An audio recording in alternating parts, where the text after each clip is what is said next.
Vale, bueno, vamos a empezar ahora con esta clase que es el primer historial. Vamos a trabajar el primer historial clínico que vamos a trabajar en este seminario. Y este caso ya habíamos hecho referencia de, no sé si, claro, ahora que lo estoy recordando es cuando comentamos la película esta que justamente Carlos pensó que era el mismo caso. Después yo lo voy a citar. Los, mm, los historiales o los casos sirven como un ejemplo para poder en alguna medida dar cuenta del trabajo del análisis, de cómo se lleva una cura, y también para hacer elaboraciones teóricas. En general, cuando hacemos algún tipo de exposición, lo que citamos, y que ya lo hemos hecho en otros encuentros de este seminario, son lo que llamamos viñetas, que son recortes puntuales del tratamiento de algún paciente que hayamos tenido y que las utilizamos también justamente para ilustrar el desarrollo o un concepto teórico. Ahora, ¿qué es un caso clínico? Un caso clínico es el relato que hace un psicoanalista acerca del inicio, el desarrollo y en algunas ocasiones el fin del tratamiento. Digo en algunas ocasiones porque muchas veces presentamos casos clínicos que aún no han terminado, no han finalizado su tratamiento. Ahora, la pregunta es, ¿para qué sirve? Bueno, esto recién lo acabo de decir, un poco para elaborar, pensar e incluso para reformular conceptos teóricos. Es interesante señalar también que el psicoanálisis, y esto también lo hemos dicho, es una práctica. Y en este sentido, no podemos separar el concepto de teoría y de práctica. No existe un cuerpo teórico separado de una práctica. El trabajo sobre casos clínicos también es una forma de dar cuenta de una práctica, pero tiene que incluir una elaboración teórica, porque si no, es algo que yo digo siempre, termina siendo puro cotilleo en español o chusmerío en argentino. En muchas ocasiones, en otras disciplinas, acudimos a ejemplos para poder entender un concepto teórico. El psicoanálisis es mucho más complejo. Entonces, para hablar de casos clínicos, se presentan dificultades. Y el mayor dilema que tenemos y la mayor dificultad que tenemos es la identidad de la persona de quien estamos hablando. Es decir, estamos hablando de un problema que es básicamente ético, ¿no? Porque hay que proteger la privacidad de la persona de quien estamos hablando. Esto ya fue un problema en el siglo XIX, cuando Freud y con Breuer empiezan a presentar casos clínicos, y aún más lo es actualmente en la medida en que, como podrán imaginar, las noticias y, incluso los vídeos se propagan con mucha mayor facilidad. Por eso, incluso les diría, que en el Seminario de la Dirección de la Cura, que es eminentemente práctico, son presentaciones de casos clínicos, hemos decidido no grabar los encuentros, salvo que sean trabajos sobre, por ejemplo, como el de ayer, sobre un caso que no es un caso clínico del psicoanalista, ¿no? Bueno, el caso que vamos a trabajar hoy es uno de los más emblemáticos para la teoría psicoanalítica. No es un caso de Freud, es un caso de Joseph Breuer. Ya habíamos hablado de la relación profesional que existió entre Freud y Breuer. No solo profesional, sino yo creo que había algún tipo de amistad, ¿no? Al comienzo, Breuer funcionó un poco como el mentor de Freud, pero al parecer hubo un alejamiento. Si bien Freud siempre respetó a su colega, aunque sí tomó distancia con respecto a sus planteos teóricos. Uno de los primeros textos publicados en los estudios sobre la histeria es el que se llama Sobre el mecanismo psíquico de fenómenos histéricos, comunicación preliminar, que se encuentra en el tomo 2 creo que es sí, a ver, ya les digo. Sí, es el tomo 2 de las obras completas de Freud. Estamos refiriéndonos a un texto que se publicó entre 1893 y 1895. Tengamos en cuenta que situábamos aproximadamente alrededor de 1895 el comienzo del psicoanálisis. Así que La comunicación preliminar podría ser el primer texto teórico. Fue redactado por Breuer y Freud y fue publicado en medios científicos de esa época. Con respecto a Breuer, vamos a recordar que él proponía unos estados llamados estados hipnoides. Estos estados son algo que podríamos ubicar entre un estado de vigilia y el sueño. Podrían ser asimilados a una sensación de ensueño o a un tipo de estado de trance, algo así como una abstracción de la realidad de una persona, pero sin perder contacto con el mundo externo. Otro concepto que va a aparecer en la comunicación preliminar y que se retoma en el historial varias veces es lo que Breuer llama la condición seconde, lo pone en francés, o segunda condición, ¿no? Bebe señala que en la histeria están presentes grupos de representaciones generadas en estados hipnoides, excluidas del comercio asociativo con los restantes grupos, pero asociables entre sí, y que de este modo constituyen, con una organización más o menos alta, el rudimento de una conciencia segunda o de una condición seconde. Esta es una cita de Freud. Aquí, a ver, esperen un segundito. Aquí, volviendo a un tema que ya habíamos abordado en otra clase, la neuropsicosis de defensa, vemos este aspecto de hechos o sucesos que revisten el carácter de una inconciabilidad en la vida de representación. Podríamos pensar que es algo que no se puede soportar, que no es conciliable en las representaciones y que el aparato psíquico no puede considerar como que no ha sucedido. Entonces, lo que hace, mediante un mecanismo de defensa, es un esfuerzo de desalojo que después va a dar lugar al concepto de represión, que también hemos trabajado. Volviendo a la privacidad de un paciente, aun cuando éste autorizara la publicación de su caso, será necesario tomar algunos recaudos para que no sea identificable fácilmente. En la época de Freud y Breuer era más fácil que ahora. Por eso es tan delicado presentar o escribir un historial. El método que aplicaban ambos colegas era cambiar el nombre por uno que empezara con la letra anterior al verdadero y para el apellido se conservaba solo la letra inicial utilizando el mismo método. El verdadero nombre de Anna O era Berta Papenheim. Esta muchacha tratada por Breuer terminó siendo una feminista que defendió los derechos de las mujeres y de los niños. Dirigió un orfanato en Frankfurt y también fundó la Liga de Mujeres Judías. La verdadera identidad de Anna O fue dada a conocer en 1953 en la biografía de Freud escrita por Ernest Jones. En cierta forma fue una especie de homenaje a la mujer que, por un lado, inauguró el método catártico y, por otra parte, propuso dos expresiones que se citan recurrentemente en el medio psicoanalítico: la talking cure, o cura por la palabra, y la chimney sweeping, limpieza o desollinado de chimenea. Volvemos a recordar que estamos en la primera época del psicoanálisis que aún no había sido consolidado. En ese momento utilizaban el método catártico, que consistía en producir una descarga de emociones reprimidas de situaciones traumáticas.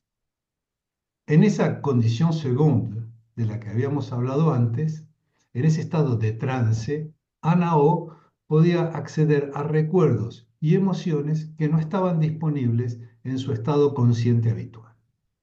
Esto nos da cuenta de, por un lado, una escisión, es decir, una división de la conciencia y accesos a recuerdos reprimidos. Entonces, tenemos que podríamos pensar en un primer camino para acceder a recuerdos inconscientes. Más tarde, Freud va a transformar esta técnica en el método de la asociación libre, que forma parte de lo que nosotros en psicoanálisis llamamos la regla fundamental. Del lado del paciente, la asociación libre, diga todo lo que se le ocurre, aunque le parezca absurdo o aunque crea que no tiene importancia, y del lado del analista, la atención flotante, que es El otro día cuando preparaba la clase, me estaba acordando que también hemos hablado de la atención flotante en algún encuentro y que yo tenía una representación y Claudia tenía otra, pero que eran formas distintas de poder entender lo que es la atención flotante. Como vemos, hay elementos de gran importancia en la teoría psicoanalítica, ya que estos primeros escritos aparecen conceptos que luego Freud va a desarrollar de manera diferente. La doble instancia, decíamos, está vinculada a lo inconsciente y por otro lado, esa condición segunda no solo implicaba el relato, sino que también iba acompañada por acciones y representación. Estamos hablando de misterio. Otro aspecto importante que mencionaremos luego es que hay algo que omite Breuer, pero que ahora, en el estado actual de la teoría psicoanalítica, no podemos pasar por alto: la transferencia. También hay otro concepto que tenemos que tener en cuenta, que es la abreacción. Abreacción es un neologismo que proviene del alemán abreagieren y está vinculado a la Talking Cure, a la cura por la palabra. Abreagieren en alemán significa reaccionar hacia afuera. También podríamos pensarlo como reaccionar con posterioridad. En este momento, con la cura por la palabra, se buscaba encontrar esas situaciones conflictivas en el pasado mediante el estado de hipnosis. Ya habíamos comentado también que Freud no era partidario de la hipnosis. Por un lado, porque al parecer no se le daba muy bien llevar a una persona a un estado de trance. Y por otro lado, claramente Freud señala que no todas las personas son hipnotizables. Pero lo más importante es que en un estado hipnótico no aparecen lapsus, olvidos o actos fallidos. A todo ello debemos agregar que hacer consciente lo inconsciente y producir esa descarga mediante la reacción no garantizaba una cura, sino un alivio sintomático. Esa fue tal vez otra de las diferencias con Breuer. Breuer se quedó más en el método catártico y solo estaba interesado en producir un alivio sintomático. Más allá de alejarse de Freud, cuando éste profundiza en la sexualidad y en su vínculo con la neurosis. No sé si, esperen, no sé si recuerdan en la película, cuando él defiende su tesis sobre la sexualidad infantil, que Breuer se aparta de él y no lo acompaña, no lo acompaña en su tesis. Volvamos a Nao. Esta mujer había nacido en Viena en febrero de 1859. Breuer sitúa la contracción de su enfermedad a los 21 años. La primera descripción que da Breuer es de una muchacha sana antes de acudir a la consulta. Padres sanos pero nerviosos. Tiene una inteligencia sobresaliente, un poder de combinación asombrosamente agudo e intuición penetrante. Ricas dotes poéticas y fantasía controladas por un entendimiento tajante y crítico. Era una chica estupenda, evidente. Justamente ese entendimiento tajante y crítico la vuelve también por completo insugestionable.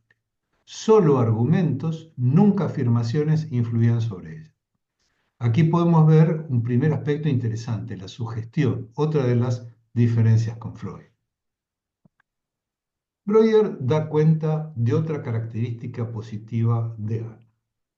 Mostraba siempre una ligera tendencia a la desmesura en sus talantes de alegría y de duelo, por eso era de genio un poco antojadizo. Otra cosa importante aquí para señalar es que Breuer no hace ninguna referencia al tema sexual. Solamente comenta: esta mujer, dice, en esta mujer el elemento sexual estaba asombrosamente no desarrollado. La enferma, cuya vida se volvió transparente para mí, como es raro que ocurra entre seres humanos, no había conocido el amor y en las masivas alucinaciones de su enfermedad no afloró nunca este elemento en la vida anímica. Vemos aquí que Breuer presenta el caso de Anao como una chica que no tiene ningún problema y que podríamos decir que es presentada como una muchacha modelo, sin ningún problema y sin ninguna afección. Sin embargo, esta mujer se enferma.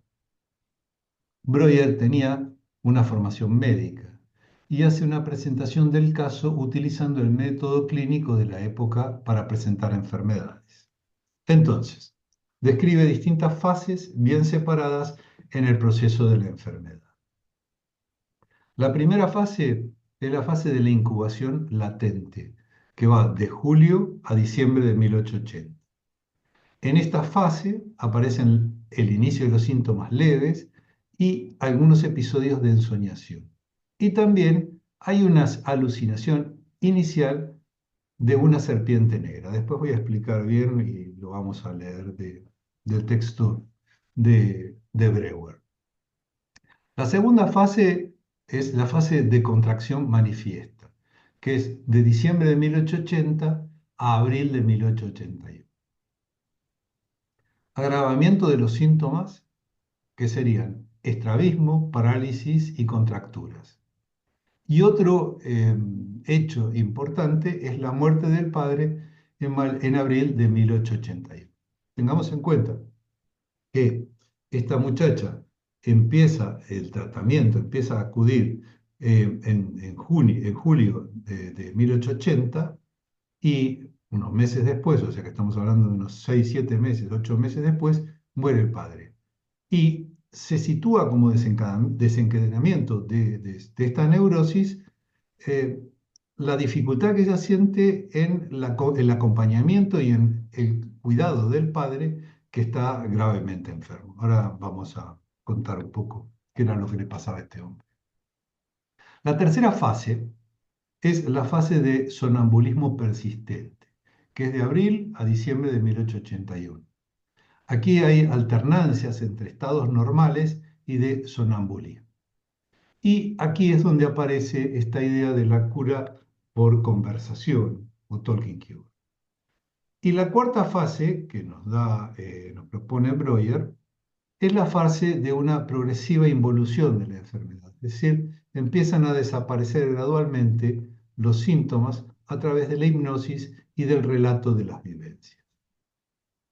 Como vemos, Breuer propone la cura de la paciente a través de la hipnosis y del relato de las vivencias.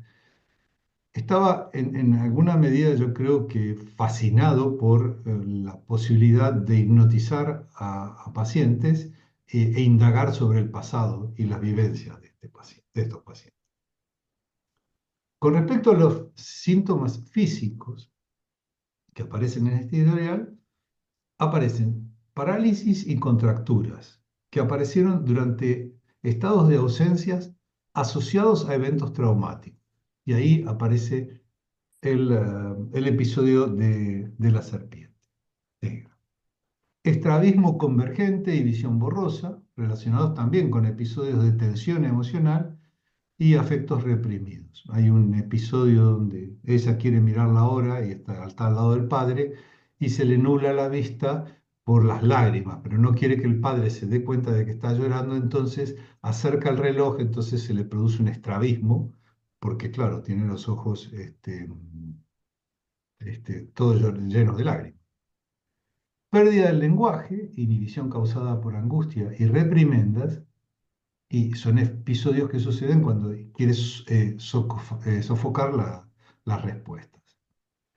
Es más, en cuanto al lenguaje, hay un momento en que ella ya no recuerda el alemán y solo puede expresarse en inglés. El alemán era su lengua materna.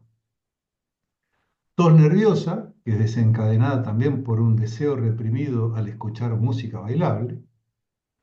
Y también comportamientos hidrofóbicos o anoréxicos. Hidrofóbicos porque en un momento dado no quiere beber agua y rechaza por completo el agua. Y después, en estas sesiones donde ella revive, digamos, situaciones anteriores, recuerda que había visto un perrito que tenía, no sé si era ¿cómo se llama? Una maestra o una institutriz, y que cuando entró en una habitación ve que el perro estaba bebiendo agua del vaso. Entonces, a partir de eso, tiene un rechazo al agua. Y después también, con respecto al comportamiento anoréxico, también rechaza determinados alimentos e incluso el pan, ¿no? Cuando le acercan el pan, lo rechaza enérgicamente.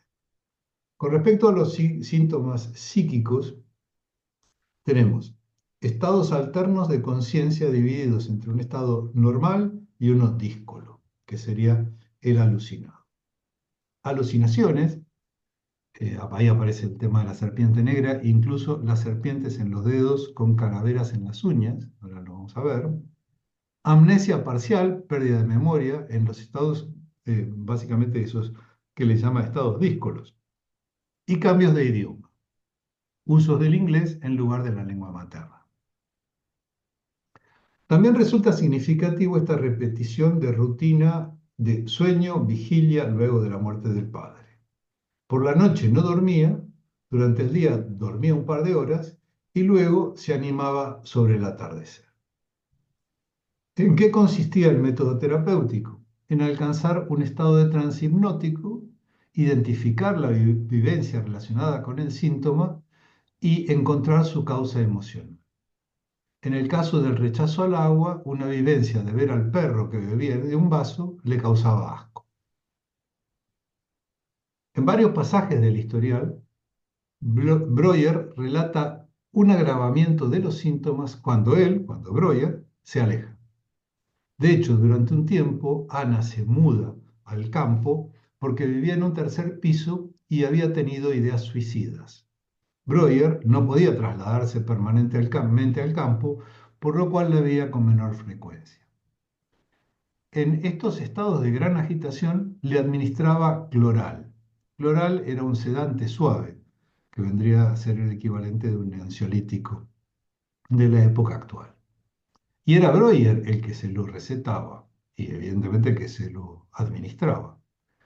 Dice Breuer, entonces al sueño le precedía una embriaguez que duraba horas. Estando yo presente en esa embriaguez, era alegre.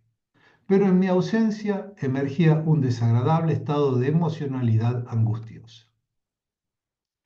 También vemos que rechazaba la intervención de otros médicos, salvo el doctor B, que era amigo de Breuer, con quien sí tuvo una actitud simpática. Y ahora vamos a un episodio significativo que llama siempre la atención, que es el episodio de la serpiente negra. No hay una interpretación detallada de lo que representa, pero podríamos señalar algunos aspectos con respecto a esta alucinación. Vamos a recordar el pasaje que está, creo que en la página 62, no me acuerdo ahora. En julio de 1880, hallándose en el campo, el padre de la paciente había contraído un absceso subpleural grave. Ana participó con su madre en los cuidados. Cierta vez, hacia la vigilancia nocturna, con gran angustia por el enfermo que padecía alta fiebre y en estado de tensión porque se esperaba al cirujano de Viena que practicara la operación. La madre se había alejado por un rato y Ana estaba sentada junto al lecho del enfermo, con el brazo derecho sobre el respaldo de la silla. Cayó en un estado de sueño despierto y vio como desde la pared una serpiente negra se acercaba al enfermo para morder. Es muy probable que en el prado que se extendía detrás de la casa aparecieran de hecho algunas serpientes y ya antes hubieran provocado terror a la muchacha, proporcionando ahora el material de la alucinación. Quiso espantar al animal, pero estaba como paralizada. El brazo derecho, pendiente sobre el respaldo, se le había dormido, volviéndosele anestésico y patético. Y cuando lo observó, los dedos se mudaron en pequeñas serpientes rematadas en calaveras, las uñas. Probablemente hizo intentos por ahuyentar a la serpiente con la mano derecha paralizada. Y por esa vía, su anestesia y parálisis entró en asociación con la alucinación de la serpiente. Cuando ésta hubo desaparecido, quiso en su angustia rezar, pero se le denegó toda lengua. No pudo hablar en ninguna, hasta que por fin dio con un verso infantil en inglés. y entonces pudo seguir pensando y orar en esa lengua. El silbido de la locomotora que traía al médico esperando interrumpió esta fantasmagoría. Cuando al día siguiente quiso recoger entre la maleza un aro arrojado ahí en medio de un juego, una rama torcida le convocó otra vez la alucinación de la serpiente y al mismo tiempo el brazo derecho le quedó extendido y rígido. Y a partir de entonces, esto se le repitió siempre que un objeto más o menos serpentiforme le provocaba la alucinación. Ahora bien, tanto esta como la contractura solo emergían en las breves ausencias que desde aquella noche se le hicieron cada vez más frecuentes. La contractura se volvió estable solo en diciembre, cuando la paciente, totalmente quebrantada, ya no pudo abandonar el lecho, o sea, estaba en cama. A raíz de una ocasión que no haya anotada y de la cual no me recuerdo, a la contractura del brazo se sumó la de la pierna derecha. Acá tenemos claramente un ejemplo de histeria de conversión. Pues lo vamos a seguir eh, trabajando. La madre, vamos a señalar un par de cosas, ¿no?, que a mí me llaman la atención. La madre se aleja, se queda sola con el padre. Aparece la alucinación en un estado de semivigilia, podríamos pensarlo como esa condición segunda. Simbolismo vinculado a la serpiente, podría ser el equivalente de la tentación. Conversión en algo somático, se le paraliza el brazo. Pero más allá de señalar que en este historial, tal vez el primero en psicoanálisis, hay algunos aspectos que no han sido profundizados, es importante señalar que aparecen elementos que luego van a consolidar la teoría psicoanalítica. Concebir un estado normal y un segundo estado, condición segunda, podría ser pensado como un anticipo de lo que va a ser más adelante, desarrollado por Freud, el concepto de consciente-inconsciente. En un párrafo del historial, Breuer señala: opino que la nítida división entre ambos estados en nuestra enferma no hace más que patentizar una relación que también en muchos otros histéricos ha de ser la causa de tantísimos enigmas. Pero también nos surge una duda. ¿Se curó a Nao? Si nos atenemos a lo que afirma Breuer, sí. Aunque por curación deberíamos entender el levantamiento o el alivio sintomático, o sea, levantamiento de los síntomas o el alivio. Todo parecería estar vinculado a esa conexión entre el estado normal, consciente, y el segundo estado, inconsciente.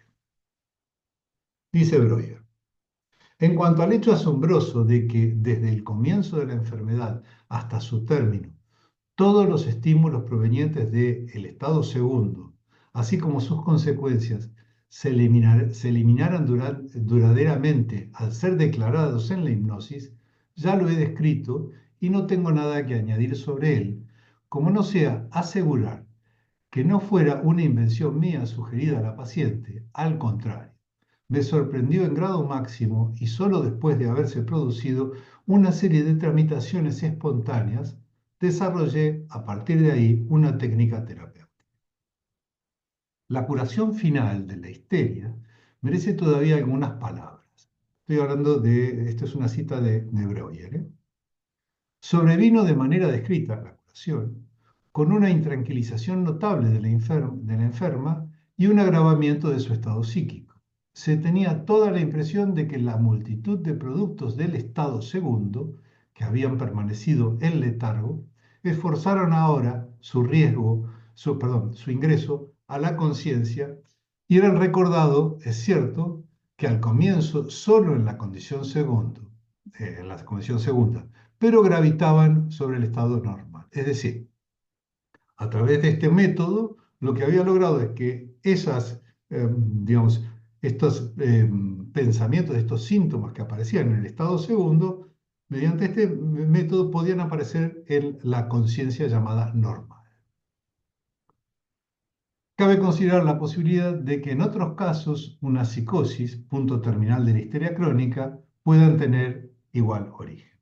Digamos, le llama psicosis al punto final, a la aparición en sí del episodio histérico. En los textos que también sugerí para leer, porque en realidad es una nota a pie de página del historial, que Freud va a retomar, digamos, este caso en una de las conferencias que da en 1910 en Estados Unidos.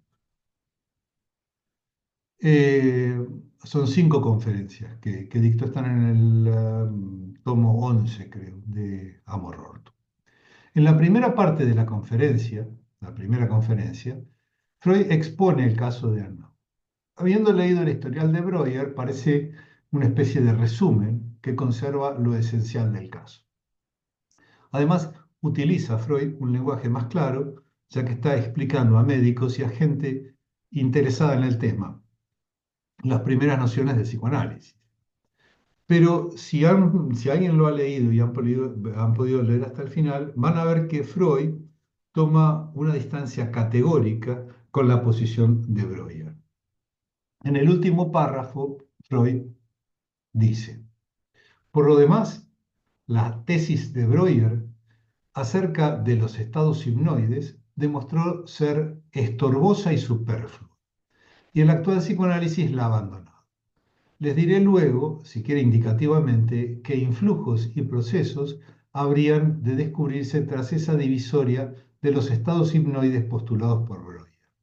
Habrán recibido ustedes, sin duda, la justificada impresión de que las investigaciones de Breuer solo pudieron ofrecerles una teoría harto incompleta y un esclarecimiento insatisfactorio de los fenómenos observados. Pero las teorías no caen del cielo, y con mayor justificación todavía deberán ustedes desconfiar si alguien les ofrece, ya desde el comienzo de sus observaciones, una teoría redonda y sin lagunas. Es que esta última solo podría ser hija de la especulación y no del fruto de la exploración de los hechos sin supuestos previos. Evidentemente, con este párrafo y con esta conferencia, se ve claramente que Freud se había alejado de Breuer. En 1953 ya habían muerto todos, eh, Breuer, Anna y Freud.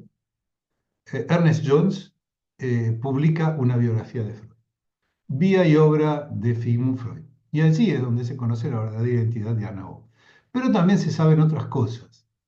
La interrupción del tratamiento fue abrupta, no fue consensuada, y fue interpretada psicoanalíticamente por Jones como el desenlace de un intenso proceso transferencial y contratransferencial de naturaleza sexual entre Breuer y Arnaud. Por otro lado, Jones señala que el fastidio y los celos de la esposa de Breuer obligaron a poner fin al tratamiento, algo que sucedió cuando Berta se sentía mucho mejor. Sin embargo, esa misma tarde, Breuer fue llamado urgentemente a casa de la enferma a causa de que estaba sintiendo los dolores de un falso parto cuya autoría atribuía a Breuer. Este, tras hipnotizarla para calmarla, abandonó la casa bañado en un sudor frío, partiendo al día siguiente de viaje hacia Venecia junto con su mujer. Cabe mencionar también que parece ser que después, en ese viaje en Venecia, dejó embarazada a la mujer y nació una hija. Pero bueno, algunos comentan que en realidad, digamos, no coincidió el embarazo de la mujer con el viaje a Venecia. Bueno, esto es el cotilleo y el chusmerío del psicoanálisis que le decía. Freud no trató directamente a Nao, pero analizó el caso con la colaboración de Breuer. Según Freud, la histeria no era meramente resultado de traumas reprimidos, sino que estaba profundamente vinculada a conflictos inconscientes relacionados con deseos sexuales reprimidos. Freud criticó el optimismo de Breuer sobre el éxito terapéutico, sugiriendo que el caso de Anna O ilustraba las limitaciones del método catártico. También interpretó la transferencia de Anna O hacia Breuer como un fenómeno fundamental en la dinámica analítica, destacando la importancia de manejar esta transferencia en el proceso terapéutico. Además, Freud se distanció del uso exclusivo de la hipnosis y desarrolló la técnica de la asociación libre basada en la exploración consciente de pensamientos y recuerdos reprimidos. Luego se supo que Berta tuvo una recaída y fue internada en un hospital psiquiátrico por problemas de adicción a la morfina. También hay algunos autores que sostienen que la internación de Berta en junio de 1882, es decir, cuando terminaba su tratamiento con Breuer, fue indicada por Breuer y no específicamente para tratar la adicción a la morfina. Si recordamos la película que habíamos recomendado al comienzo, Freud, Pasión Secreta, la de John Huston, hay un personaje interpretado por Susana York que representa características de una paciente histérica. Evidentemente, este personaje fue inspirado por el caso Ana O, pero hubo adaptaciones por cuestiones de dramatización. No es la misma historia ni termina de la misma forma.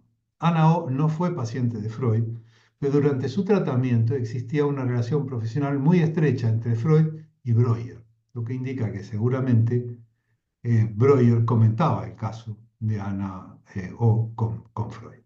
En la película, el personaje de la paciente es atendido por Freud y aquí sí Freud señala que hay un vínculo transferencial y en este sentido, yo creo que también les había comentado en ese momento, hay un episodio, un pasaje de la película donde la paciente, Ana, bueno, Susana, el personaje lo representa Susana York, no me acuerdo ahora cómo se llamaba, eh, queda fascinada por ya no tener eh, estos problemas que tenía, no me acuerdo exactamente si eran alucinaciones, ¿no? Y haber encontrado el motivo y entonces le expresa su agradecimiento y su amor por él, ¿no? Y Freud, que el personaje lo hacía Montgomery Clift, le dice, bueno, ya se ha curado de su neurosis, ahora se tiene que curar de mí. De este historial, para mí, algo que es muy importante destacar y que es básicamente unos antecedentes de la teoría psicoanalítica, pero lo que a mí me parece importante señalar es que nos abre la puerta para poder pensar un aspecto esencial en un análisis, que es el vínculo transferencial. Y con esto estoy terminando, y creo que en alguna medida, como decimos los psicoanalistas, nada es casual, porque después revisando el programa que tenemos, que hemos armado con Alfonso, con Claudia y con Lucía, a mí la próxima clase me toca sobre la transferencia. Bueno, nada más. Por ahora, si quieren que hablemos un poco.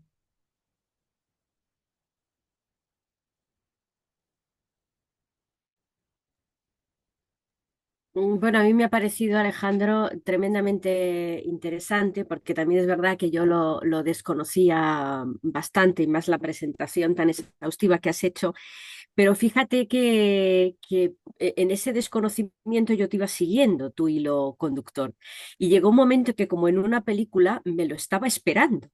Es decir, en un momento determinado, como me ha sorprendido mucho cómo explicabas que Breuer le pareció al principio una persona sana, cuando resulta que cómo va a ser sana si no tenía ninguna relación con su propia sexualidad. Y además era una persona desmesurada y bastante sugestionable. Sí. Bueno, curioso el concepto de Breuer de lo que consideraba una persona sana. A mí me parecía potencialmente explosivo el tema. Entonces, claro, a practicar la hipnosis, a medida que tú lo ibas contando, y yo estaba como en una película esperando precisamente que al no aparecer un recuerdo traumático gracias a esa hipnosis, que es lo que le ha ocurrido a algunas personas, por lo menos que yo tengo conocimiento, que aparece un recuerdo traumático olvidado, eh, ella se queda realmente en una pura sugestión. Con lo cual, cuando aparece la idea, bueno, de enlazar sexualmente a Breuer con ella, prácticamente estaba como esperando el final de la película de que algo así podía llegar a ocurrir porque había corrido un riesgo con la hipnosis, con una persona tan sugestionable y había, digamos, minimizado toda la relación con el tema sexual con respecto a esta paciente. Yo, por supuesto, eh, entiendo que eran los tiempos que eran, ¿no? Manejaban los conceptos que manejaban, pero por supuesto que creo que ahí Freud afinó mucho.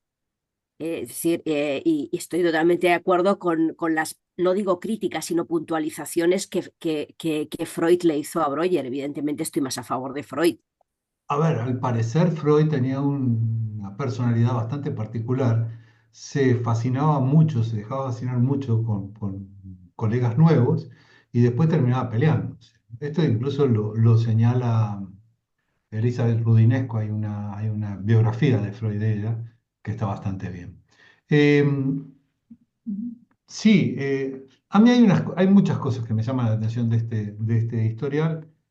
Básicamente que están vinculados con la historia del sujeto. Prácticamente del padre no se sabe nada, de la madre no se sabe nada. Tenía un hermano, sí en un momento hay una referencia a un hermano menor, ¿no? Pero no se investiga sobre la historia de esta, salvo estos episodios que cuenta que ha tenido con respecto al vaso de agua que no podía beber porque había visto un perro. Pero también, digamos, hay como una contrapartida, ¿no? Porque también hay una parte donde cita que tenía un gato y que tenía un perro y que el perro quiso atacar al gato y ella lo salvó, ¿no? Del perro. Pero tenía un perro, claro. Entonces, ¿cómo es esto, no? Eh, Cuando era chica odiaba a los perros y, bueno, no le gustaba el perro asqueroso ese y después tiene un perro. Es decir, bueno, hay un montón de cosas que no quedan claras, ¿no? Y otra de las cosas es que no hay un análisis. Sí, él señala cosas de que hay agravación de síntomas cuando él se va, ¿no es cierto? Y esto no lo señala. Eso es algo interesante, ¿no? Claudia, no sé si qué querías comentar. Sí, sí, bueno, a mí me pasó medio lo mismo que a Belén, te fui escuchando como si estuviera relatando una película, lo cual fue muy agradable, seguir el hilo del caso. Bueno, pensaba algo de esto que estaba diciendo recién, Ale, que en realidad estamos hablando de un caso clínico de los inicios del psicoanálisis, de cuando falta mucha teorización como para poder tener algunas otras consideraciones del caso, pero aparte que es un tratamiento que lleva adelante a alguien, que es Breuer, que si bien estaba haciendo un trabajo psicoanalítico con Freud, ahí es donde se abren las aguas, digamos, ahí es donde aparecen las diferencias de posiciones, porque Freud hacía una lectura psicoanalítica basándose en su teoría de la sexualidad en dos tiempos, y Breuer no pasaban las cosas, pero no podía hacer lecturas si no es a través del discurso médico que lo dominaba de alguna manera, ¿no? Esto mismo que estás diciendo, se enfermaba o se agravaban los síntomas de Ana cuando Breuer se iba, ¿no? O sea, ahí Freud puede hacer una lectura cómo se juega la transferencia. Y Breuer sale corriendo. Es más, Sí. a embarazar a la mujer. No No, pero sé. aparte habría que preguntarse, digamos, ¿qué le pasaba a este hombre con esta chica? Claro, porque yo diría esto, le faltaba análisis. Hombre, seguro. Claro. Y supervisión, claramente. Claro, le faltaba estar atravesado por el discurso psicoanalítico. Quedó tomado por el discurso médico. Y ahí es donde Freud dice, bueno, ya ahora podemos ser amigos, pero estamos en dos líneas diferentes de investigación. Sí, de todos modos, si podés o si pueden, ¿no? Lean la conferencia esta, que yo se las mandé en el chat. Después, Belén, si quieres te las mando, porque no estabas en el chat en ese momento. Lean esa conferencia porque, mira, las conferencias yo las recomiendo porque tienen un lenguaje un poco más llano, no son tan profundas, ¿no?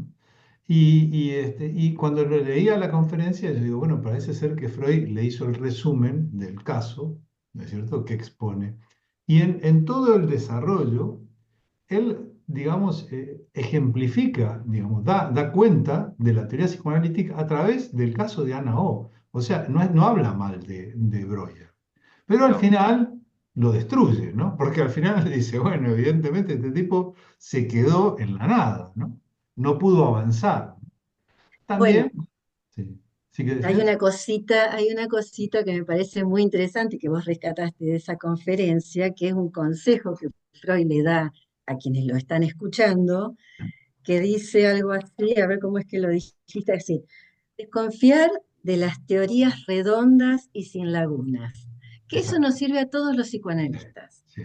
Es decir, desconfiemos de cuando una teoría te cierra por todos lados y no quedan agujeros que nos hagan seguir pensando, preguntas que Bueno, relancen el trabajo, ¿no? es digamos, una frase, que hay una frase de Lacan que cuando yo estudiaba la escuché y dije, ¿qué me está diciendo este tipo?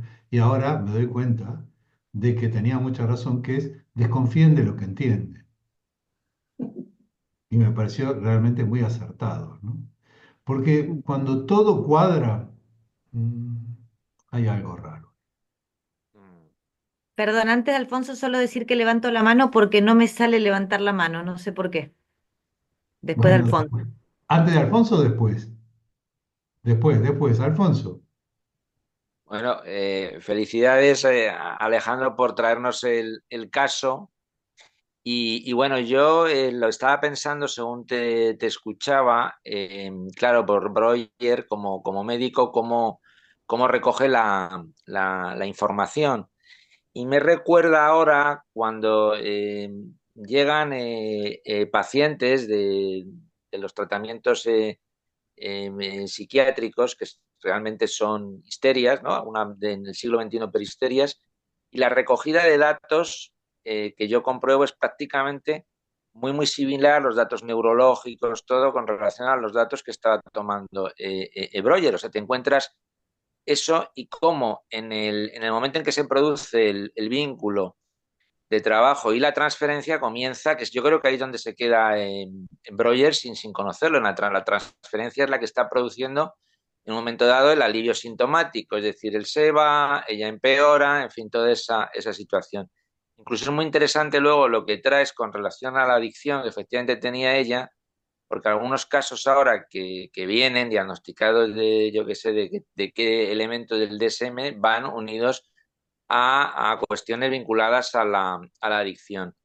Y luego lo más interesante, efectivamente, en la conferencia en Freud es el viraje que él hace. Me está acordando luego, ya mucho más adelante, con el caso Dora, es como Freud, en sus intervenciones, en sus interpretaciones, lleva de alguna forma en sus señalamientos el caso de Dora está ahí, pero me preguntaba cómo lo habría en una fantasía, probablemente si hubiese sido ya más adelante Ana O, paciente de Freud, cuáles habrían sido, ¿no? Probablemente las intervenciones de Freud para destapar, ¿no? De alguna forma, como sucedía con el caso Dora, todo este material en Ana O, pues reprimido, que especulamos, suponemos que estaría ahí, porque realmente no sabemos nada efectivamente de sus vínculos, de las relaciones, porque el historial como tal es muy médico, es un historial, estaba escuchándolo y es que era perfecto, es un historial de recogida de datos neurológicos y cómo estos síntomas de conversión, hoy en día todavía hace poco me llegó también otra paciente había estado en un ingreso, etcétera, y recogía todos los datos y seguían intentando encontrar elementos hoy en día neurológicos en el proceso. O sea, no hay ahora mismo no hay ningún tipo de conocimiento en los psiquiatras actuales sobre la cuestión de la histeria, a lo más trastorno de conversión que aparece, pero como tal siguen buscando, siguen insistiendo, o sea, volvemos a la época de un retroceso, es lo que yo quiero Ya. en Bueno, no, relación no, a lo que... no solamente aquí hay un retroceso, en otros ámbitos también, no sé si te diste cuenta que hay un retroceso. En Me todo, refiero pero, a lo pero, político. pero el relato de Breuer es absolutamente, o sea, el relato que te encuentras hoy en los historias. Ahora, lo que no sé es que, evidentemente, es qué tipo, yo venía con la fantasía, hubiera hecho, cómo hubiéramos intervenido en ella para destapar todo lo que Breuer no, que se quedó seducido, eso me parece muy claro, se vio que queda muy seducido por esta mujer que ya es muy atractiva, además, por el inicio del Y aparte relato, salió ¿no? con, bueno, hay algunas fotos, ¿eh? Si buscas Berta Pappenheim, bueno, no sé, igual para la época era atractiva. No sé, pero vamos, por lo que debió de él quedar ahí, pero muy bueno, Alejandro, muy, muy, muy, muy claro y una película, vamos, ha sido un relato. Y el final luego de ella, también ahí bastante Lucía, complicado. Sí, que quería comentar que este caso nos permite ver un montón de cosas, que algunas ya las hemos ido hablando, ¿no? En relación a las pulsiones, la transferencia, y en los próximos encuentros iremos viendo el tema de la neurosis, de la psicosis, pero pensaba que qué importante este primer paso, aunque fuera en los inicios, de conectar la importancia de la palabra en un sujeto y en un cuerpo al punto de poder producir una parálisis que orgánicamente no se podía explicar, porque el problema de estos pacientes es que tenían parálisis en partes del miembro, por ejemplo, medio brazo, que no se puede explicar por los puntos nerviosos, o sea, orgánicamente no tiene explicación.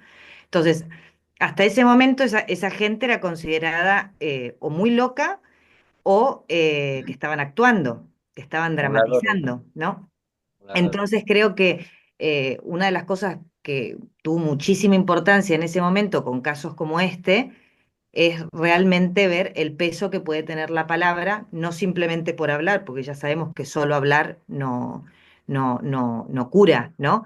Pero en un dispositivo, en un vínculo de transferencia, que cómo puede operar al punto de que una sintomatología remita, aunque sea por un tiempo y después hubiesen recaídas, y aunque, como dice Freud, no la curara porque no apuntaba a eso, ¿no? Porque en la dirección de la cura pues era la que era en ese momento, y la que tenía Breuer, ¿no? Pero creo que esto es el gran valor que tiene un caso como este, a partir del cual, como estos casos, Freud realmente puede ir estudiando cosas a partir de la clínica, ¿no? Claudia. Sí, un comentario nada más cortito, que fue algo que dijiste que me quedé pensando que nunca me había dado cuenta y que es algo obvio, pero que nunca lo había pensado de esa manera, que es que en los estados hipnóticos no aparecían formaciones del inconsciente. No. Entonces, es algo que, claro, es obvio, pero nunca lo había asociado de esa forma y me pareció novedoso. Y me quedé pensando en esto, que claro, el estado hipnótico lograba de alguna manera burlar la resistencia o la represión, habría que ver cómo Independiente, es esto, claro, ¿no? independientemente que yo creo que por más que intentaban no dar lugar a la sugestión, hay algo de la sugestión. Porque en el momento en que yo le digo a alguien, relájese, baje los ojos, piense, lo estoy sugestionando. Ya para llevarlo a ese estado, dándole consignas, le estoy diciendo, haga lo que yo le digo que haga. Claro, pero y en ese estado aparecían estos recuerdos o estos episodios traumáticos que no hubiesen aparecido si no fuera bajo ese estado de trance. Pero lo curioso es que no aparecen, no aparecen lapsus, no aparecen olvidos, no aparecen sueños. O sea, ese material que es un efecto sujeto Mm. no aparecía bajo el estado hipnótico, apareció bajo la regla de asociación libre. Sí, sí, Ahí está totalmente de el acuerdo. inicio del psicoanálisis. Pero también podríamos decir también, y ahora sí, Belén, si quieres intervenir, pero quería terminar, que podríamos también un poco decir que nosotros tenemos la comprobación empírica. ¿Por qué digo? Porque muchas veces hacemos una intervención o se habla de algo en un momento de una sesión y a la semana siguiente viene el paciente y te dice, me acordé, lo que estábamos hablando, y resulta que después que me fui de la sesión, recuerden, me acordé de un montón de cosas que en ese momento no me podía acordar. Y en ese punto, la intervención fue con la palabra, no fue con una inducción a un estado de conciencia alterada, que sería la hipnosis, ¿no? Exacto. Sí, Belén, Sí, querías decir. eso es lo que yo quería, esto que mismo que estabas hablando, quería incidir porque yo no tengo experiencia en el tema de la hipnosis y sus resultados, más allá de haber escuchado a algunas personas que lo practican, pero yo solamente he tenido un caso de una persona que sí tuvo una hipnosis en otra terapia en otro país y esa hipnosis traía un recuerdo de abuso infantil. Pero eso mismo también le ocurrió a una paciente en una borrachera con 20 años. Y es lo mismo que tú dices, también puede ocurrir porque después de asociar varios recuerdos, al final, digamos que haces una labor arqueológica y uno, pues de repente recuerda algo que tenía olvidado. Es decir, pero que es verdad que la hipnosis no te puede traer nada realmente totalmente inconsciente. Es decir, es más bien un recuerdo olvidado, traumático que se quedó ahí clavado. Es decir, no la historia respecto a todo eso, sino Mm. el flashback, por decirlo de alguna manera. Y lo que está muy vigente en este caso que tú has traído y que todavía nos ocurre hoy es la diferencia del lenguaje. Es decir, cómo el lenguaje médico, la formación médica de este hombre le puede, porque en realidad busca tanto la cura que la da el alta. Por decir de alguna manera, está curada. Yo creo que le da el alta porque entra en conflicto, porque evidentemente algo le pasa con esta mujer. Por eso, Bueno, está claro digamos, que la después transferencia, ella o sea, tiene un ataque histérico de dolores de parto y dice que los dolores de parto fueron causados por el médico, y el tipo al día siguiente se va a Venecia con la mujer. Algo le Eh, pasaba con esta sí, chica. sí, no, pero está claro que esa transferencia estaba muy dentro de la sugestión, pero una de las primeras personas sugestionadas era Breuer. Es decir, yo creo que él también ahí estaba bastante abducido por todo lo que estaba ocurriendo con esta persona. Es decir, no podía sostener muy bien un papel de analista. Él seguía en el papel de doctor seducido. Pero me ha hecho gracia me recordaba la frase tan freudiana de convertir el trauma en un infortunio, Mm. y realmente no significa que haya acabado, sino simplemente se ha colocado en otro sitio que no molesta, que no incomoda, pero no hay un fin, no hay un final. Y en cambio, el lenguaje médico habla de la cura, que eso es un final. Y luego cuando usted me venga, me vendrá con otra cosa o iniciando otra cosa, como un abogado, ¿no? Con un procedimiento nuevo, ¿no? Pero es curioso porque eso sigue pasando hoy con los lenguajes, cuando alguien te pregunta qué diferencia hay entre el trabajo de un psiquiatra, el trabajo de un psicoanalista, el trabajo de un conductista, porque realmente es que seguimos todavía con finalidades y lenguajes diferentes. Y me ha parecido que el caso pues, estaba súper actual, ¿no? Ujú. Alfonso.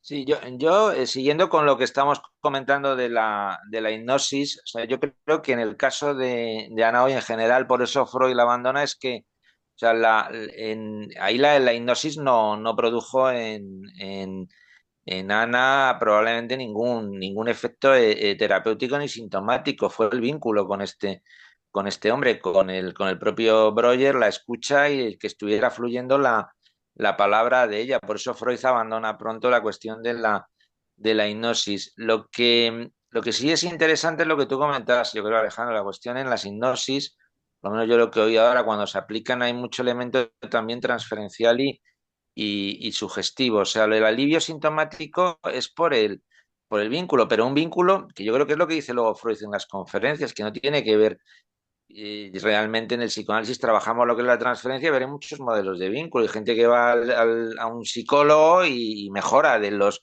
ciertamente de los síntomas por el vínculo que se establece, aunque no trabajen ahí el aspecto ni de la transferencia ni es un trabajo analítico. Lo de Breuer no es como tal trabajo analítico, pero es verdad que hay un modo de escucha que favorece, y eso es lo mágico, ¿no? Que los síntomas tan abigarrados, no neurológicos, ¿no? Que los pacientes tenían mejoran, aunque luego obviamente eh, vuelven.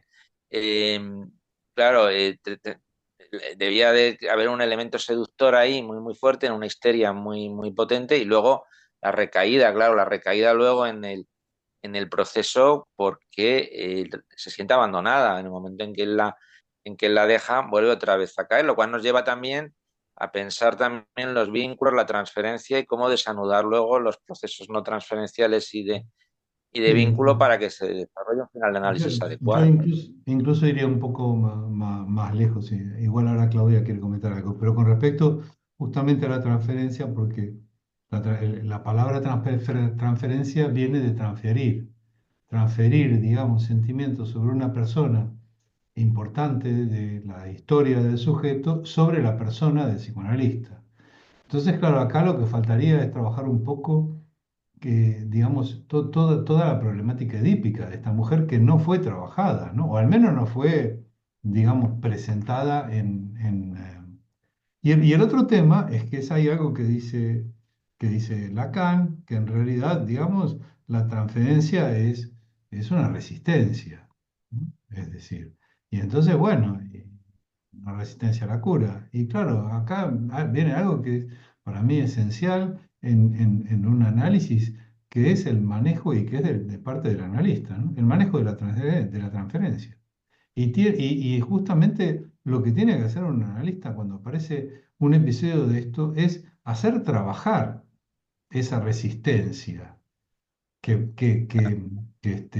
configura el vínculo transferencial para que el paciente pueda producir un cambio. En realidad, al menos como lo entiendo yo, ¿no? Es un cambio de posición subjetiva frente al sufrimiento. Eso para mí es la cura. Y el manejo de la propia contratransferencia, claro, por supuesto, Breuer no estaba analizado, pero el manejo de la propia contratransferencia por la Bueno, potencia de pero la... ahí el tema de la contratransferencia, digamos, a partir de la cancha no se le presta tanta atención a este concepto, ¿no? En todo caso, sí estaría vinculado a otro tipo de posición, de decir, que eso lo tiene que trabajar el analista en analista supervisión. funcional. ¿Qué le pasa, digamos, con este paciente o con esta paciente?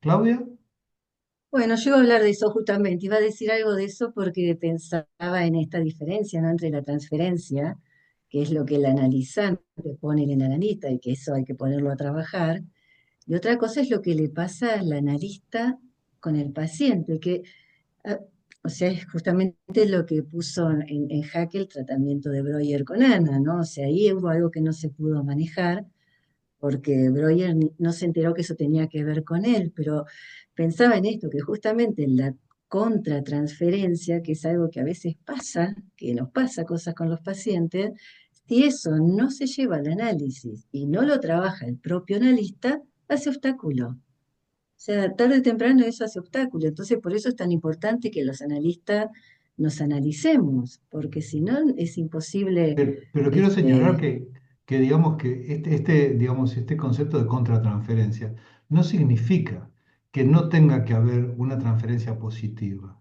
Es decir, no implica que el paciente le diga, qué sé yo, te cortaste el pelo, te queda bien, y que el analista le ponga cara de orto y no le hable. no, Le puede eso decir tampoco. gracias, qué sé yo, no sé. ¿Se Claro, entiende esto? porque se Claro. confunde, porque es a dónde está comprometido el analista con eso que tiene que ver con él, no es de la escena analítica. Seguramente. Sí, sí. Carlos, ¿Se me escucha? sí, Vale, nada, bueno, mm, ha estado genial, la verdad, la sesión de hoy. gracias. Como siempre, la verdad, ha estado muy bueno. Solo que me he liado ahora mismo con todo este tema de las transferencias y contratransferencias. Es como que la contratransferencia sería una especie de transferencia ficticia hecha desde el analista al No, analizante, como un bueno, vínculo. ficticia no. Bueno, ya, Claro, sí. es un Claro, no. concepto O más prohibida, ¿no? freudiano. Claro, Claro, es un claro, sí. concepto más freudiano en el sentido de que, Sí. así como hay una transferencia, que podríamos entenderlo un buen rollo, digamos, Mm, desde el paciente hacia el ujú. analista, la contratransferencia, que puede ser positiva o Al negativa, revés. al revés, del analista al paciente. Digo que puede ser negativa porque le puede pasar a un analista que se sienta incómodo con un paciente o que Ujú. intervenciones del paciente lo pongan de mal humor. Ya. Eso pasa.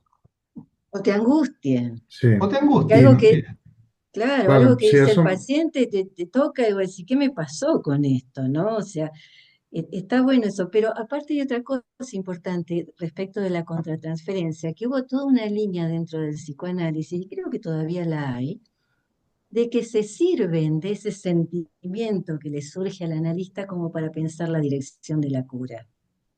Yo particularmente, a mí me parece que eso es o sea, no adhiero mucho a esa moción. Yo, desde mi lugar, pienso que eso tiene que quedar afuera, que son los tres pagos que hablaba Lacan, que uno paga con su persona, con su palabra y con su ideología y su posición crítica, ¿no? Cuando uno escucha, todo eso tiene que quedar afuera. Pero hubo toda una línea que no, que lo tomaba y lo consideraban para poder pensar, por ejemplo, si este paciente me angustió, bueno, a ver qué pasa con la angustia, ahí no, o si me da miedo, o si me duermo. Cuando lo escucho, no, bueno, se servía de eso para que eso pueda ayudarlo a pensar, bueno, hacia dónde vamos con la cura, en eso que pasaba con la contratransferencia. Ujú. Pero la Eso, verdad es que lo que sirve es la transferencia, es lo que le pasa al paciente con el analista. Eso que por momentos claro. es obstáculo, pero por otro lado es condición de la cura. Mira, Hay una paradoja ahí. Sí, lo Carlos. que, lo que me ha llamado la atención, o sea, lo de la contratransferencia, más o menos, cuando ya has hecho tu intervención, Claudia, más o menos, creo que me he ubicado. Pero quizás más lo de la resistencia a la transferencia como analista, o sea, se tiene como que trabajar para que la persona entre como en esa especie de vínculo y poder acceder a la cura, ¿no? Eso, Bueno, uf, Lacan dice mucho silencio. no, lo que pasa es que Lacan dice que la transferencia es una resistencia, ¿no es cierto? Eso, es lo que no he Eh, entendido del claro. todo. ¿Por Eso qué? es. Porque tienes que tener en cuenta de que tu paciente no es un amigo tuyo. Claro, sí. Eso lo tienes que tener en cuenta. Más O allá sea, de... existe una resistencia dentro de la transferencia, ¿no? Que es la que se tiene que trabajar con el analista, ¿no? Vale, vale, pues ya está. Vale, la verdad es que sí, sí, o sea, ya, pero de repente, como se ha dicho tal, me había liado. Esto no quiere decir que el analista no sienta nada por el paciente. Evidentemente se genera un vínculo con el paciente. No, no, evidente, o Eso- sea, es necesario, de hecho, el vínculo. Y sí, si no, Es, si no nos van a atender la inteligencia artificial. no, no, es No, necesario. no te sonrías tanto, ¿eh? No te sonrías tanto. Nada, nada, cuando nos demos cuenta de que son, Ya existe, ¿eh? Sí, sí. pues, Ya ah, sí, existe. Además, Sí, sí. lo que Justo lo leí le hace acabas dos de días decir, eso. pero lo Lo que le acaba publicó de un Gisela. analista. Gisela lo comentaba que en Estados Unidos había aplicaciones, digamos, que funcionaban como counseling, le llaman en Estados Unidos, ¿no? ya. Sí, Alfonso, ibas a Nada, decir. pero cuanta más gente seamos, más probabilidades hay de que pasen cosas más locas, ¿no? Pero igual siempre hay un núcleo, ¿no? Siempre hay una gentecilla ahí que, ¿no? Bueno, ya está, yo me callo ya.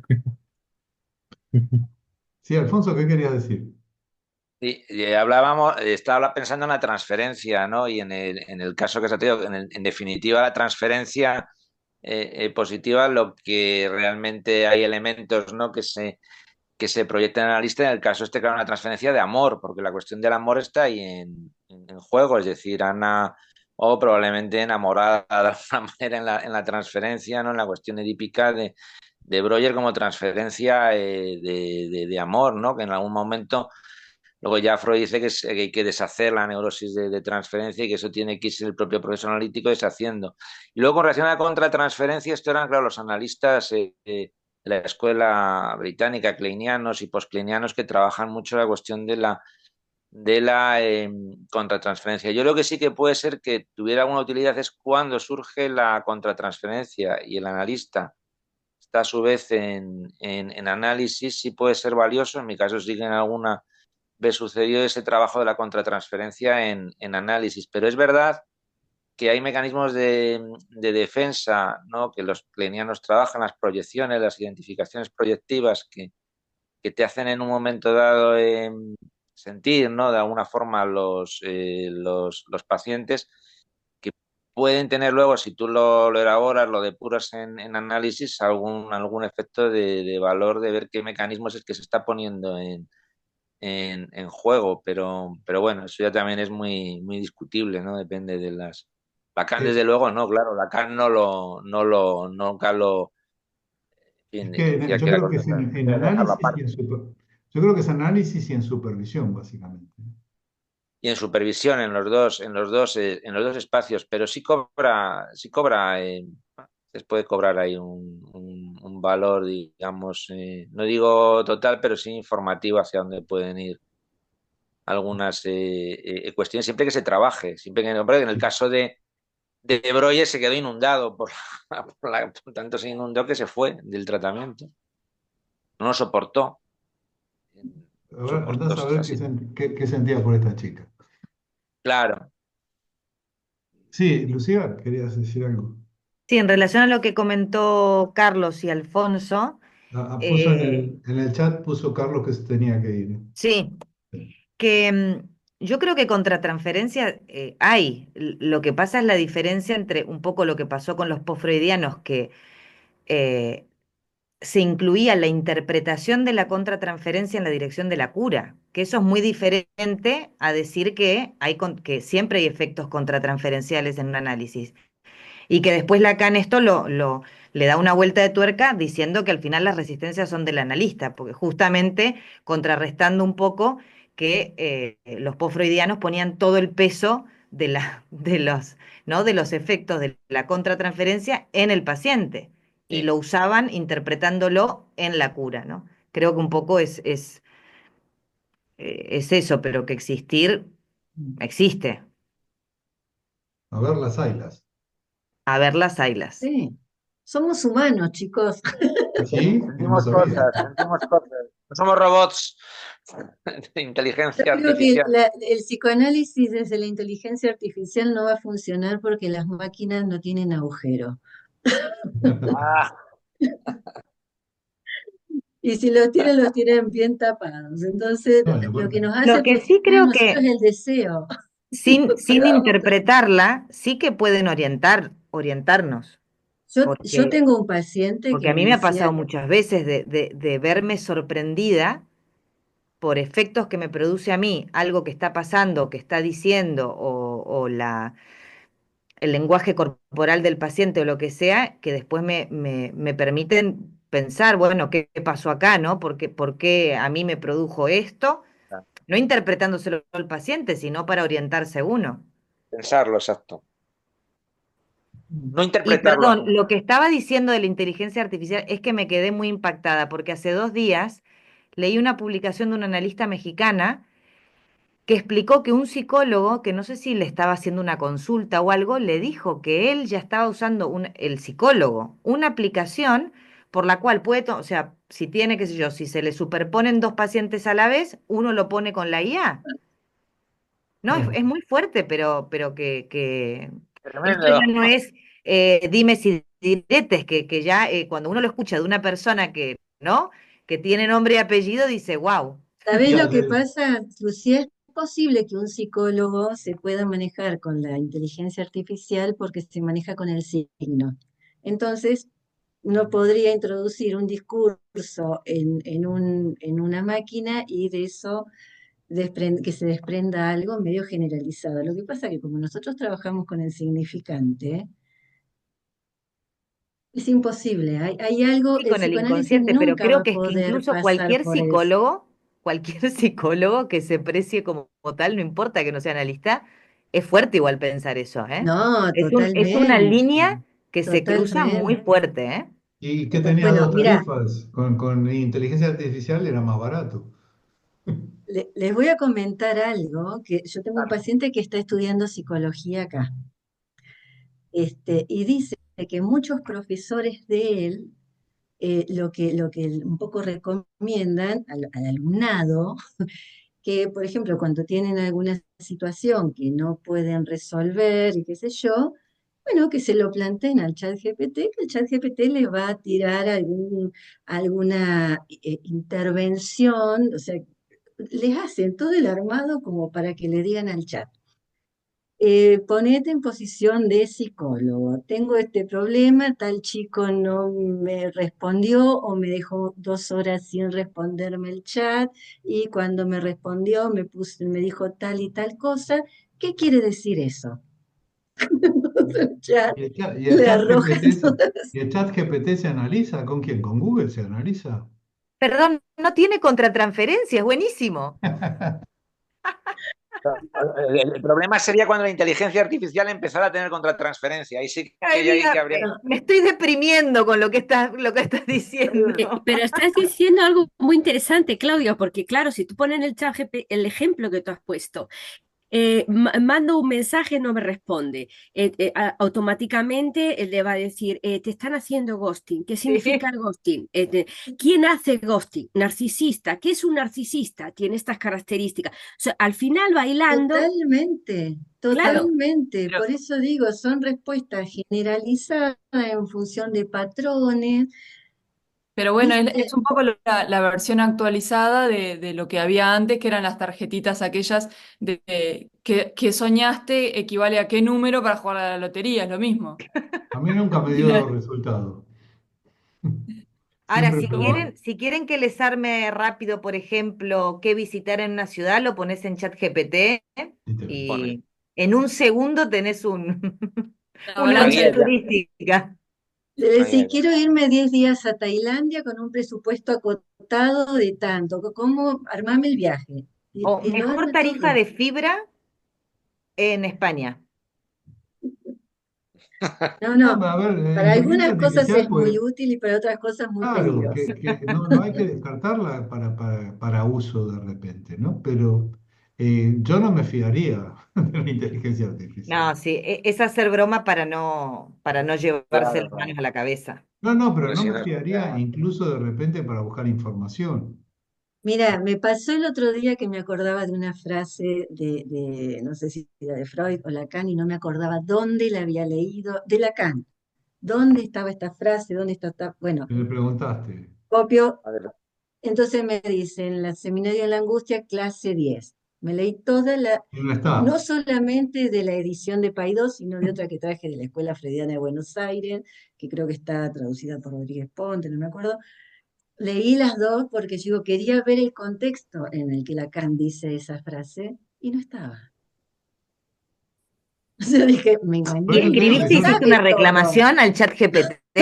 No, le dije, respuesta incorrecta, respuesta incorrecta. Ah, usted quiere, y nada, yo dije, no te creo nada.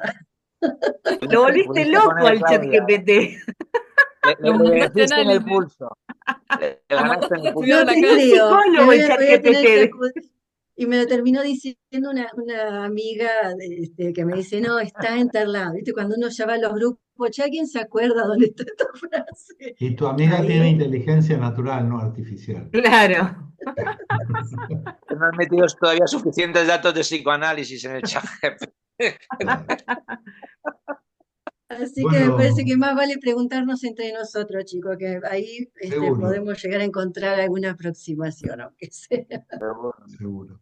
Bueno, vamos a dejar aquí Bueno, y el Bueno, próximo encuentro es en 15 días.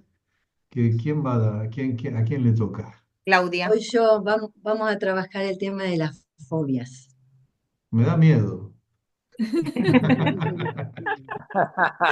Bueno, nos vemos en Bueno, 15 días. Hermosa clase. vale. adiós, Buena, Adiós a buena gracias. todos. lectura. Hasta luego. buena clase. Adiós, hasta luego, adiós.